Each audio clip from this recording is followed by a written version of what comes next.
తెనుగోళ్ళు ఇచ్చిన శిల్పక పండ్లు తేనె మామిడి పండ్లు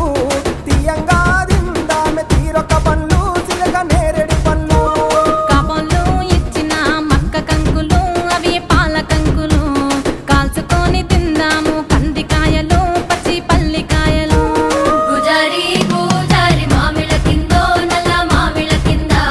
కుసుమరోళ్ళేసిన కుందన బొమ్మ అది కుందన బొమ్మ